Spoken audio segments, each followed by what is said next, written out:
So let's see where we sit this morning. Again, this is a scenario and a setup where we're going to see a lot of changes. So this is the first weekend, tropically speaking, that you have to be on top of it if you live in the southeast. We still have an invest, so again, that's an area of interest. We don't have a storm just yet, but we are anticipating this turning into a tropical depression somewhere over the Bahamas this weekend. Because right now, this tropical wave's over Haiti and the Dominican. So it's being chunked apart because we do have very, very tall mountains on Hispaniola. Yeah, and we're literally talking over 10,000 foot mountains that are ripping and tearing the storm apart. But the moment it moves to the north of that, and then of course over the Bahamas, and if you've ever been to the Bahamas, it's not like there's huge 10,000 foot mountains. It's super flat. So this is really going to get its act together, organize into an area of low pressure, and then move up toward the north. And this is where things start to get a little interesting because there's a kind of a fork in the road that can happen between our forecast models. Yeah, once we get to, I would say, Sunday night, the drastic difference of possibilities is still present. So that's why you got to be ready to go.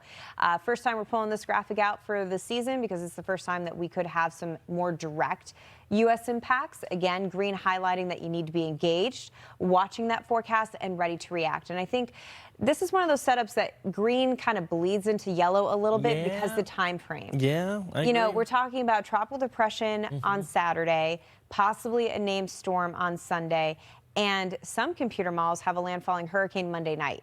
That is a really, really tight time frame. And so the time frame means all the difference in this type of a setup. There's a look at the computer models that do take this up to hurricane strength. Again, there are so many scenarios that are out there, which I know is tough, but sometimes that's the position that we're placed in. So what do we need to see happen to get more clarity? We need to get an actual storm. And that's going to be happening this weekend. Yeah, it forms into either a tropical depression or a tropical storm itself. A couple of different scenarios that we mentioned. Again, first scenario, it moves and drives into the southeast United States coastline, so heads up in places like the Carolinas. And what we're hoping happens is would be great. Scenario number 2. But at this point, to be honest with you, I'm not putting all my eggs in the scenario 2 basket at this point, which would be this moves out into the open waters of the Atlantic. That's on the table, but it's not a guarantee. Part of the problem here is that we have Hurricane Umberto. I mean, it is very rare that you have a major hurricane this close to a budding tropical system. Now, this is a look at our exclusive Fox model, giving you an idea of a solution.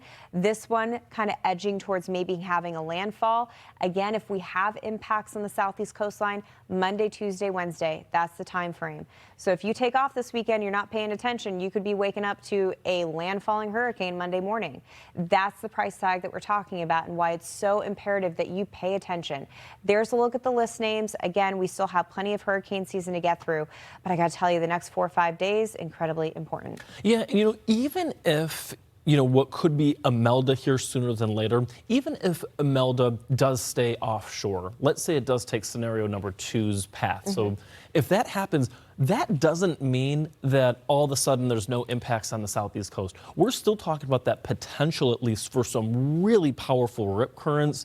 That can be life-threatening, some huge waves and swells, erosion, not to mention the rain shield associated with all of this. Absolutely. You don't have to have a direct landfall to have impacts, so that is certainly worthwhile mentioning that you can still have some things going on. There's another look at the timeline. Again, early next week is what we're talking about, so that's why there is so much urgency to make sure that you are ready to react and ready to go.